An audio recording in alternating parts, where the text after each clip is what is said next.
आज हम जानेंगे मुद्रा एवं बैंकिंग के पार्ट 1 के बारे में। पार्ट 1 है मुद्रा, अभिप्राय, उद्भव एवं कार्य।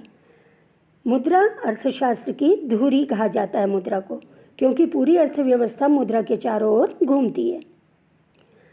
जब मुद्रा नहीं थी, उद्भव नहीं हुआ था मुद्रा का, तो वस्तु विनिमय प्रणाली चलन में थी, या बार्टर सिस्टम इसको कहते हैं। वस्तु विनिमय प्रणाली को अदला बदली प्रणाली भी कहते हैं।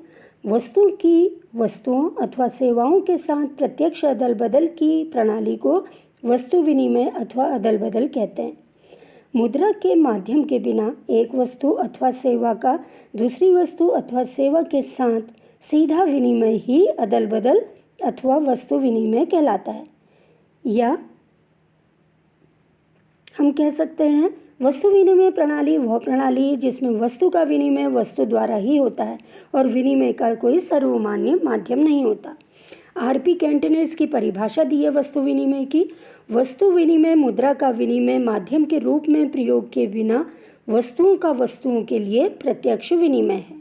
इसी तरह ऐसी थॉमस के द्वारा दी गई परिभाषा है एक वस्तु का दूसरी वस्तु से प्रत्यक्ष विनिमय वस्तु विनिमय कहलाता है। तो ये वस्तु विनिमय की परिभाषाएं हैं। वस्तु विनिमय क्या है, इसको एक उदाहरण के द्वारा समझिए। मान लीजिए एक किसान है और एक दुकानदार है। किसान के पास चावल बहुत ज़्यादा मात्रा में है और दुकानदार के पास स्वेटर हैं जिनको वो बेचना चाहता है। किसान चावल देना चाह रहा है, दुकानदार स्वेटर देना चाह रहा है। ये वस्तु विनिमय तब संभव होगा जब किसान स्वेटर लेना चाहेगा और दुकानदार चावल लेना चाहेगा उसके बदले, तब वस्तु विनिमय संभव होगा। मतलब दोनों के पास जो वस्तुएं हैं उनका आदान प्रदान करने की स्वीकृति किसान के पास और दुकानदार के पास होनी चाहिए। मान लीजिए किसान की 50 किलो चावल दे रहा है दुकानदार को और दुकानदार उसके बदले 2 स्वेटर उसको देता है। या हम कह सकते हैं 50 किलो चावल का मूल्य 2 स्वेटर के बराबर है, या 2 स्वेटर का मूल्य 50 किलो के बराबर है। अब मान लो किसान केवल 25 किलो चावल देना चाह रहा है दुकानदार को, तो दुकानदार उसके बदले केवल 1 स्वेटर देगा। तो ये वस्तु विनिमय का उदाहरण है। इस तरह दोनों व्यक्ति वस्तुओं की अदला बदली करके अपनी अपनी आवश्यकता की पूर्ति कर सकते हैं। यहाँ पर विनिमय के लिए मुद्रा का प्रयोग नहीं हो रहा है, केवल वस्तुओं का प्रयोग हो रहा है। इसलिए इस प्रणाली को वस्तु विनिमय प्रणाली कहा जाता है। अब देखिए वस्तु विनिमय प्रणाली की कुछ शर्तें हैं। जैसे पहला है इसमें आवश्यकता का सीमित होना। आवश्यकताएं अगर असीमित होंगी वस्तु प्रणाली से संभव नहीं हो पाएगा। विनिमय का क्षेत्र सीमित होता है। ये प्रणाली केवल आर्थिक रूप से पिछड़े समाज में ही चल सकती है। मुद्रा का अभाव होता है तभी वस्तु विनिमय प्रणाली चलेगी। आवश्यकताओं का दोहरा सहयोग। दोहरा सहयोग का मतलब है 2 व्यक्तियों के बीच में अगर वस्तु विनिमय हो रहा है तो दोनों को एक दूसरे के वस्तु की आवश्यकता होनी चाहिए, तभी वस्तु विनिमय प्रणाली संभव होगी। इसी तरह से छठी शर्त है यातायात साधनों का अभाव। वस्तु विनिमय प्रणाली के लाभ। पहला, ये सरल प्रणाली है। दूसरा, आपसी सहयोग में वृद्धि होती है। तीसरा जो लाभ है यह है आर्थिक असमानताएं नहीं होती, मतलब कोई बहुत अमीर या बहुत गरीब नहीं होता अगर ये प्रणाली होती है। आर्थिक उच्चावचन के दोषों से मुक्ति, मतलब ना तो मुद्रास्फीति की स्थिति आती है और न ही मंदी की स्थिति रहती है। 5वां, सरल अंतर्राष्ट्रीय व्यापार संभव। अंतर्राष्ट्रीय व्यापार का मतलब है 2 देशों के मध्य जो व्यापार होता है उसको अंतर्राष्ट्रीय व्यापार कहते हैं। वस्तु विनिमय प्रणाली की कठिनाई। सबसे पहला है दोहरे सहयोग का अभाव। दोहरे सहयोग का अभाव का मतलब है अगर 2 व्यक्ति हैं, दोनों के पास अलग अलग वस्तुएं हैं, तो दोनों व्यक्ति की स्वीकृति होनी चाहिए उन दोनों वस्तुओं को बदलने की, तभी वस्तु विनिमय प्रणाली संभव हो सकती है। दूसरा, क्रय शक्ति संचय में कठिनाई। वस्तु विनिमय प्रणाली में सबसे बड़ी कठिनाई है भविष्य के लिए विनिमय शक्ति का संचय नहीं किया जा सकता, क्योंकि अधिकांश वस्तुएं जो होती हैं धीरे धीरे ये खराब होते रहती हैं, जिसके कारण पूंजी का निर्माण नहीं हो सकता तथा उत्पादन का कोई भी कार्य बड़े पैमाने पर करना संभव नहीं हो पाता है। इसी तरह से वस्तु विनिमय प्रणाली के अंतर्गत मूल्य का कोई मानक न होने के कारण विनिमय की जाने वाली प्रत्येक वस्तु का मूल्य निश्चित करना एक कठिन काम है।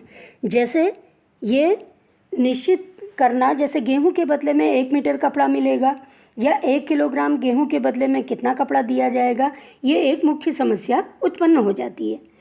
इसी तरह से वस्तु विभाजन में कठिनाई होती है।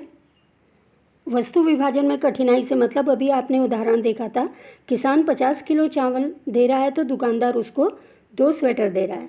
लेकिन अगर मान लो दुकानदार को केवल 10 किलो चावल चाहिए तो उसके लिए वो स्वेटर का विभाजन नहीं कर सकता, उसको काट के नहीं दे सकता है। तो ये कठिनाई उत्पन्न होती है वस्तु विभाजन में। वस्तु विनिमय की सबसे बड़ी कठिनाई यही है कि वस्तु विभाजन में कठिनाई होती है। इसी तरह से मूल्य हस्तांतरण का अभाव होता है, मतलब यहाँ पे वस्तु विनिमय में मूल्य या क्रय शक्ति के स्थानांतरण में बहुत कठिनाई होती है। जैसे एक मकान आगरा में है, हम उसे इलाहाबाद ले जाना चाहते हैं, तो वस्तु विनिमय प्रणाली के अंतर्गत ऐसा करना संभव नहीं है। इसी तरह से भावी भुगतान का अभाव,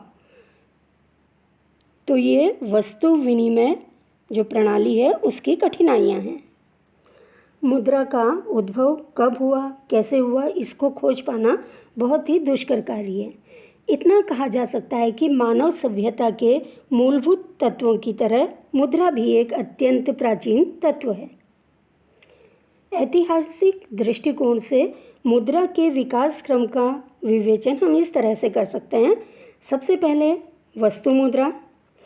मुद्रा विकास के पहले चरण में समाज में बहुत अधिक प्रचलित किसी एक वस्तु को विनिमय का माध्यम मान लिया जाता था और उसी के द्वारा विनिमय का कार्य किया जाता था। दूसरा है धातु मुद्रा। मुद्रा के रूप में तांबा, लोहा, कांसा, सोना आदि धातुओं का प्रयोग हुआ है, किंतु अन्य धातुओं की तुलना में सोना और चांदी के मुद्रा लंबे समय तक प्रयोग में लाई गई हैं। पत्र मुद्रा। लेन देनों की बढ़ती हुई मात्रा और धातुओं की मात्रा कम होने और इसके अपव्यय के कारण धातु मुद्रा की लोकप्रियता में धीरे धीरे कमी आने लगी और पत्र मुद्रा का प्रयोग तेजी से बढ़ता गया। आजकल प्रायः बिना किसी धातु कोश के पत्र मुद्रा चलाई जाती है। इस रूप को अपरिवर्तनीय पत्र मुद्रा कहते हैं। चौथा है साख मुद्रा। देश के आर्थिक विकास तथा लेन देन के कार्यों में वर्तमान समय में साख मुद्रा का प्रयोग होने लगा है। जैसे चेक है, बिल है, हुंडी, ये साख मुद्रा के उदाहरण हैं। मुद्रा की कुछ परिभाषाएं दी गई हैं। इसमें सबसे पहला है मुद्रा की कार्यात्मक परिभाषा, कोलबर्न के द्वारा दी गई है। मुद्रा वह है जो मूल्य मापक और भुगतान का साधन है। तो यह परिभाषा हमें बताती है मुद्रा के कार्य के बारे में। दूसरी जो परिभाषा है ये हार्टले विदर्स के द्वारा दी गई है। मुद्रा वह है जो मुद्रा का कार्य करे। मुद्रा की वैधानिक परिभाषाएं। इस वर्ग की जो परिभाषाएं हैं इसके अनुसार मुद्रा वह है जिसे सरकार वैधानिक रूप में मुद्रा की मान्यता प्रदान करती है। नैप के द्वारा जो परिभाषा दी गई है वो है कोई भी वस्तु जो राज्य द्वारा मुद्रा घोषित कर दी जाती है मुद्रा कहलाती है। सामान्य स्वीकृति की परिभाषाएं। इस वर्ग में मुद्रा की वो परिभाषाएं सम्मिलित की जाती हैं जो मुद्रा की सामान्य स्वीकृति अथवा सर्वग्राह्यता पर बल देती हैं। सेलिगमैन के द्वारा दी गई परिभाषा मुद्रा वह वस्तु है जिसे सर्वग्राह्यता प्राप्त है। इसी तरह से GDH कोले के द्वारा दी गई परिभाषा है मुद्रा ऐसी वस्तु है जिससे दूसरी वस्तुएं खरीदी जा सकती है। यह एक ऐसी वस्तु है जो साधारणतः व्यापक पैमाने पर भुगतान के रूप में प्रयोग की जाती है और ऋणों के भुगतान में स्वीकार की जाती है। अब मुद्रा के कार्य। मुद्रा के 3 मुख्य कार्य हैं। प्राथमिक कार्य, दूसरा सहायक अथवा गौण कार्य, तीसरा कार्य है आकस्मिक कार्य। तो इस तरह से मुद्रा के 3 मुख्य कार्य हैं। तो सबसे पहले हम देखेंगे मुद्रा के प्राथमिक कार्य। इसे मुद्रा का मुख्य कार्य भी कह सकते हैं। सबसे पहले विनिमय का माध्यम। मुद्रा विनिमय के माध्यम के रूप में कार्य करती है। आधुनिक अर्थव्यवस्था का आधार विनिमय है और विनिमय का कार्य मुद्रा द्वारा ही किया जाता है। वर्तमान में मुद्रा सबसे अधिक तरल साधन है। आधुनिक समय में मुद्रा ने बाजार के आकार को पर्याप्त रूप में विस्तृत किया है। दूसरा है मूल्य का मापक। मुद्रा मूल्य मापन की इकाई का कार्य करती है। यह कह सकते हैं कि मुद्रा द्वारा मूल्य को मापा जा सकता है। वस्तु विनिमय में मूल्य का कोई सामान्य मापदंड नहीं था, जिसके फलस्वरूप विनिमय का मूल्य निश्चित करने में बहुत अधिक कठिनाई आती थी। दूसरा जो मुद्रा का कार्य है ये गौण कार्य है। इसमें पहला है स्थगित भुगतान का मान, दूसरा मूल्य का संचय, तीसरा मूल्य का हस्तांतरण। पहला स्थगित भुगतान का मान। जिन लेन देनों का भुगतान तत्काल न करके भविष्य के लिए स्थगित कर दिया जाता है उन्हें स्थगित भुगतान कहा जाता है। मुद्रा को स्थगित भुगतानों का मान इसलिए माना जाता है क्योंकि अन्य किसी वस्तु की तुलना में इसका मूल्य स्थिर रहता है। इसमें सामान्य स्वीकृति का गुण पाया जाता है। अन्य वस्तुओं की तुलना में मुद्रा टिकाऊ होती है। मुद्रा में मूल्य के संचय का गुण होता है क्योंकि उसकी उपयोगिता कभी नष्ट नहीं होती, साथ ही उसमें सामान्य क्रय शक्ति भी निहित होती है, जिससे कभी भी आवश्यकता अनुसार वस्तुएं और सेवाएं प्राप्त की जा सकती है। तीसरा मूल्य का हस्तांतरण।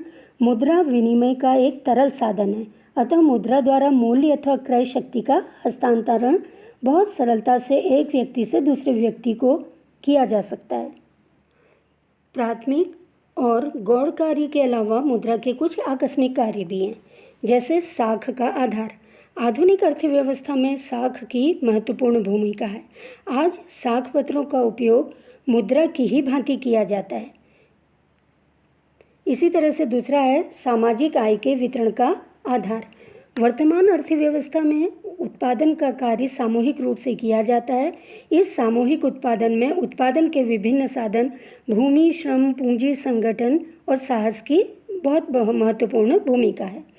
उत्पादन के इन सभी साधनों को उनके योगदान का उचित पारिश्रमिक दिया जाना आवश्यक है। मुद्रा की सहायता से प्रत्येक साधन के पारिश्रमिक का आकलन किया जाता है और मुद्रा में ही उसका भुगतान किया जाता है। तीसरा अधिकतम संतुष्टि और उत्पादन का आधार। आधुनिक समाज में प्रत्येक उपभोक्ता अपनी आय का उपयोग करके अपनी संतुष्टि को अधिकतम करना चाहता है और ये मुद्रा के द्वारा संभव है। चौथा पूंजी की तरलता गतिशीलता में सहायक। आधुनिक अर्थव्यवस्था में धन अथवा पूंजी को मुद्रा के रूप में रखा जाता है। इससे पूंजी की तरलता और गतिशीलता बढ़ती है। पांचवा शोधन क्षमता की गारंटी। आधुनिक युग में मुद्रा के इस कार्य का बहुत अधिक महत्व है, इसलिए अपनी शोधन क्षमता बनाए रखने के लिए प्रत्येक व्यक्ति, फर्म, बैंक, बीमा कंपनी को मुद्रा के रूप में कुछ न कुछ धन अवश्य जमा करता है। इसी तरह से मुद्रा निर्णय की वाहक है, या हम कह सकते हैं कि एकत्रित की गई मुद्रा का भविष्य में अपनी इच्छानुसार किसी भी कार्य के लिए उपयोग किया जा सकता है। मुद्रा एक ऐसी वस्तु है जिसके द्वारा भविष्य में कोई भी वस्तु क्रय की जा सकती है। तो इस तरह से ये मुद्रा के आकस्मिक कार्य हैं। मुद्रा का वर्गीकरण। मुद्रा को हम प्रकृति के आधार पर या दूसरा सामान्य स्वीकृति के आधार पर और भौतिक रूप के आधार पर मुद्रा का वर्गीकरण कर सकते हैं। तो मुद्रा का वर्गीकरण हम प्रकृति के आधार पर, सामान्य स्वीकृति के आधार पर, भौतिक रूप के आधार पर कर सकते हैं। सबसे पहला है प्रकृति के आधार पर मुद्रा का वर्गीकरण। इसमें से पहला है वास्तविक मुद्रा और दूसरा है हिसाब की मुद्रा। वास्तविक मुद्रा से अभिप्राय उस मुद्रा से है जो देश में वास्तविक चलन में होती है, जो वस्तुओं और सेवाओं के विनिमय का माध्यम होती है और सामान्य मूल्यों का मापदंड होती है। भारत में सभी सिक्के और कागजी नोट वास्तविक मुद्रा है। दूसरा है हिसाब की मुद्रा। हिसाब की मुद्रा वह है जिसमें ऋणों, कीमतों और सामान्य क्रय शक्ति की व्याख्या की जाती है। यह आवश्यक नहीं कि यह मुद्रा वास्तविक चलन में हो। जो मुद्रा व्यवहारिक हिसाब किताब के काम में आती है उसे हिसाब की मुद्रा या हिसाब की इकाई कहते हैं। सामान्य स्वीकृति के आधार पर मुद्रा का वर्गीकरण, पहला है विधि ग्राह्य मुद्रा और दूसरा है ऐच्छिक मुद्रा। विधि ग्राह्य मुद्रा, इसको कानूनी मुद्रा भी कहते हैं। इस मुद्रा को ऋण तथा सेवा आदि के बदले भुगतान में स्वीकार करने से कोई भी व्यक्ति इनकार नहीं कर सकता। भारत में रुपया, पैसे और नोट सभी विधि ग्राह्य होते हैं। ये मुख्यतः दो तरह की होती है, असीमित विधि ग्राह्य और दूसरा सीमित विधि ग्राह्य। असीमित विधि ग्राह्य में रुपया और 50 पैसे का सिक्का और कागजी नोट इस तरह की मुद्रा हैं, और सीमित विधि ग्राह्य में 1 पैसे से लेकर 25 पैसे तक सभी भारतीय सिक्के सीमित विधि ग्राह्य हैं। दूसरा ऐच्छिक मुद्रा, यह मुद्रा है जिसे स्वीकार करने के लिए कोई भी व्यक्ति बाध्य नहीं होता, जैसे चेक, बिल, हुंडी आदि।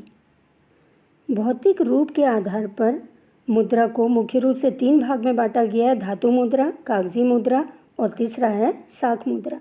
धातु मुद्रा वो मुद्रा होती है जो किसी धातु की बनी होती है, जैसे सोना, चांदी, तांबे की मुद्रा। ये भी 2 तरह की होती है, पहला प्रमाणिक मुद्रा और दूसरा प्रतीक मुद्रा। इसी तरह से दूसरी तरह की मुद्रा है कागजी मुद्रा। कागजी मुद्रा जो है पत्र मुद्रा का तात्पर्य कागज पर छपी मुद्रा से है। इसका निर्गमन सरकारें स्वयं करती हैं अथवा उनके आदेश पर देश का केंद्रीय बैंक करता है। और तीसरा है साख मुद्रा। श्रेष्ठ मुद्रा के गुण, सबसे पहला है उपयोगिता। जिस धातु में मुद्रा ढाली जाए उसमें उपयोगिता का गुण होना चाहिए। ये ऐसी धातु होनी चाहिए जिसे सभी लोग सरलता से स्वीकार कर सकें, साथ ही उसमें विनिमय शक्ति भी होनी चाहिए। ये गुण सोने और चांदी में पाए जाते हैं। दूसरा है वहनीयता। मुद्रा ऐसी धातु में ढाली जानी चाहिए जिसे सरलता से एक स्थान से दूसरे स्थान में ले जाया जा सके। तीसरा टिकाऊ। मुद्रा को एकत्रित किया जाता है। दूसरे शब्दों में हम कह सकते हैं मनुष्य अपनी कुल आय में से भविष्य के लिए कुछ जोड़कर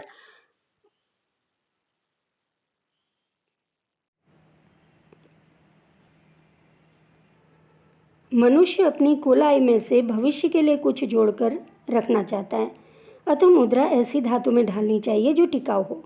इसी तरह से विभाजकता होनी चाहिए। मुद्रा ऐसी धातु में ढालनी चाहिए जो छोटे छोटे टुकड़ों में विभाजित किया जा सके और उस विभाजन से इसके मूल्य में किसी भी तरह की कमी ना आए। पांचवा एकरूपता। मुद्रा की सभी इकाइयाँ एक रूप होनी चाहिए। मितव्ययता का गुण इसमें होना चाहिए। श्रेष्ठ मुद्रा पदार्थ में मितव्ययता के गुण होने चाहिए, अर्थात मुद्रा ऐसी होनी चाहिए जिसमें मुद्रा ढालने के लिए अधिक राशि व्यय न करनी पड़े। मूल्य में स्थिरता होनी चाहिए। तरलता का गुण होना चाहिए। मुद्रा पदार्थ में तरलता का गुण मुख्य रूप से होना चाहिए और पदार्थ ऐसा हो जिसे सरलता से पिघलाया जा सके और जिससे सिक्के ढाले जा सकें।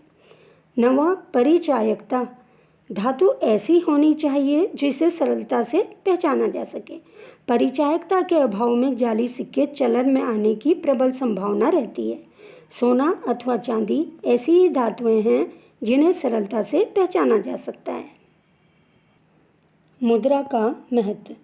पहला, मुद्रा का जो है ये बहुत से क्षेत्रों में महत्व है, जैसे उत्पादन के क्षेत्र में, उपभोग के क्षेत्र में, विनिमय के क्षेत्र में, वितरण के क्षेत्र में और राजस्व के क्षेत्र में। अर्थात मुद्रा का अर्थव्यवस्था के हर क्षेत्र में उपयोग है। मुद्रा वह धुरी है जिसके चारों ओर अर्थविज्ञान चक्कर लगाता है। ये मार्शल के द्वारा कहा गया है। उपभोग के क्षेत्र में मुद्रा का महत्व। सबसे पहला अधिकतम संतुष्टि की प्राप्ति। उपभोक्ता मुद्रा द्वारा सम सीमांत तुष्टि गुण नियम का पालन करके अपने व्यय से अधिकतम संतुष्टि प्राप्त कर सकता है। दूसरा, भविष्य में भुगतान संभव।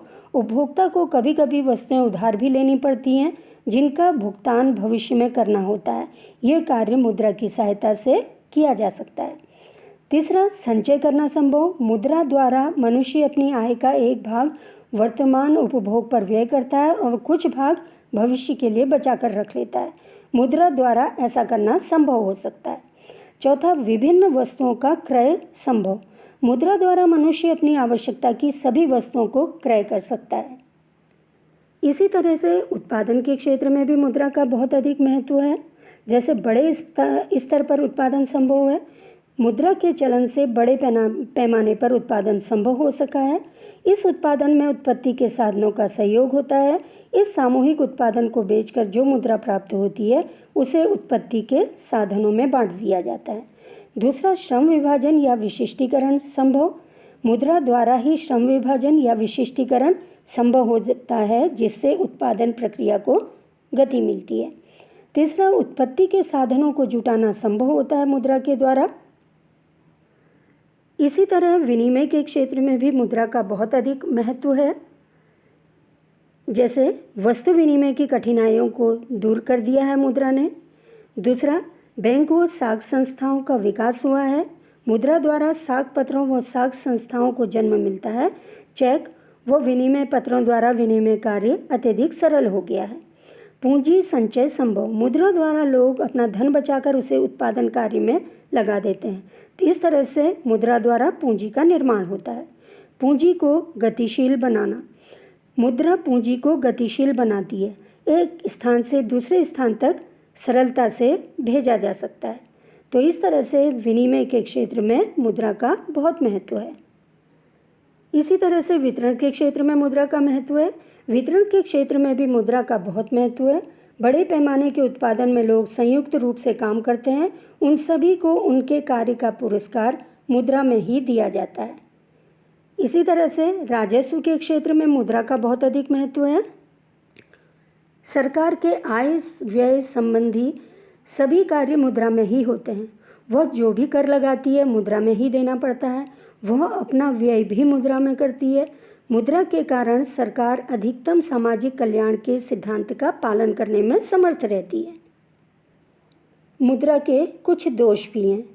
आर्थिक दोष, दूसरा सामाजिक दोष, तीसरा नैतिक दोष।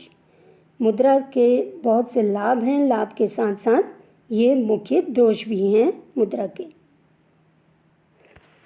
मुद्रा के आर्थिक दोष। सबसे पहला, ऋण तंत्र को प्रोत्साहन। मुद्रा द्वारा उधार लेने की आदत को प्रोत्साहन मिला है, क्योंकि इसके माध्यम से उधार लेना व देना आसान हो जाता है, जिससे फिजूल खर्ची बढ़ती है। मुद्रा के मूल्य में अस्थिरता आती है। मुद्रा की विनिमय शक्ति में परिवर्तन होते रहते हैं। इस परिवर्तन का विभिन्न वर्गों पर विभिन्न प्रभाव पड़ता है, या कुल मिलाकर ये परिवर्तन समाज के आर्थिक जीवन में एक बड़ी अनिश्चितता पैदा कर देते हैं। तीसरा, वर्ग संघर्ष का उदय। मुद्रा की शक्ति के बल पर समाज के कुछ व्यक्ति बहुत अधिक धनी हो जाते हैं और कुछ व्यक्ति को गरीबी का सामना करना पड़ता है, जिसके फलस्वरूप समाज में वर्ग संघर्ष की उत्पन्न हो जाता है। अति उत्पादन को प्रोत्साहन मिलता है इसमें। यदि उद्योगपतियों को आसानी से ऋण मिल जाता है तो यह प्रवृत्ति उद्योग व व्यवसाय में अति उत्पादन को बढ़ावा देती है, जिसके कारण समाज की अर्थव्यवस्था अस्त व्यस्त हो जाती है। इसी तरह से मुद्रा के कारण पूंजीवाद को बढ़ावा मिला है, या कह सकते हैं संपत्ति के वितरण में असमानता आई है। मुद्रा के कुछ सामाजिक दोष भी हैं। सामाजिक दोष में सबसे पहला है प्रलोभन को प्रोत्साहन। मुद्रा ने लोगों को लालची बना दिया है। दूसरा, शोषण की प्रवृत्ति उत्पन्न होना। मुद्रा द्वारा शोषण की प्रवृत्ति का जन्म होता है। इसी मुद्रा के कारण व्यक्ति द्वारा व्यक्ति का ही शोषण होता है। भौतिकवाद को प्रोत्साहन मिला है। इसी कारण मनुष्य के मस्तिष्क की शांति भंग हो गई है, क्योंकि मुद्रा ने भौतिकवाद को जन्म दिया है। मुद्रा के नैतिक दोष। नैतिक दृष्टिकोण से मुद्रा सभी दोषों की जड़ है। इसने मनुष्य को बहुत अधिक लालची बना दिया है। मुद्रा के ही कारण मनुष्य धोखेबाजी, विश्वासघात, हत्या, घूसखोरी, बेईमानी की ओर जाता है। मुद्रा द्वारा समाज में शोषण वृत्ति का जन्म होता है। भारत में मुद्रा पूर्ति की माप। मुद्रा पूर्ति पर रिजर्व बैंक इंडिया द्वारा गठित द्वितीय कार्यदल की सिफारिशों के आधार पर भारतीय रिजर्व बैंक ने मुद्रा पूर्ति की 4 मापें स्वीकार की हैं। सबसे पहला है इसमें M1 बराबर C+DD+OD, जहाँ पर M1 मुद्रा पूर्ति की माप है। C जनता द्वारा रखी गई चलन व सिक्कों की मात्रा को प्रदर्शित करता है। DD व्यापारिक बैंकों के पास रखी गई जनता की मांग जमाएं हैं, और OD अन्य जमाएं हैं। या हम कह सकते हैं मुद्रा की पूर्ति की माप M1 बराबर जनता द्वारा रखी गई चलन व सिक्कों की मात्रा प्लस व्यापारिक बैंकों के पास रखी गई जनता की मांग जमाएं प्लस अन्य जमाएं।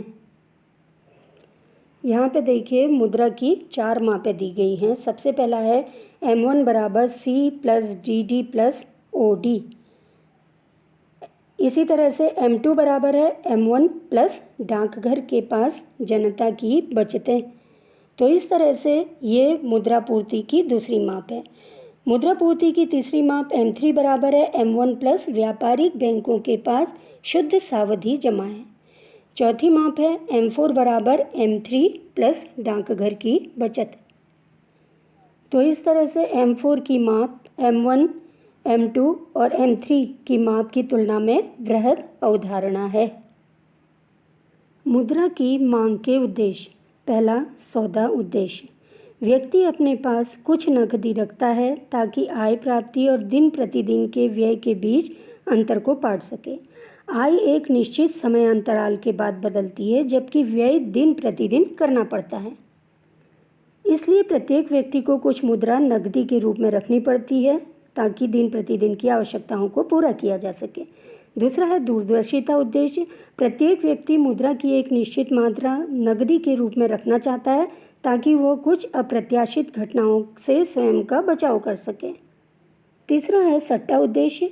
यह उद्देश्य नकद रूप में मुद्रा की उस मांग को प्रदर्शित करता है जिसकी सहायता से बाजार में होने वाले ब्याज दरों के परिवर्तन का लाभ उठाया जा सके। मुद्रा को धन के रूपों जैसे संपत्ति, बॉन्ड, स्टॉक में रखने के बजाय नकदी में रखने की इच्छा तरलता पसंदगी कहलाती है। यह मुद्रा की मांग को सूचित करती है। तो इस तरह से आपने मुद्रा और बैंकिंग के पहले भाग में वस्तु विनिमय, मुद्रा की परिभाषाएं, मुद्रा के कार्य, मुद्रा की पूर्ति और मुद्रा की माप के बारे में जानकारी प्राप्त की।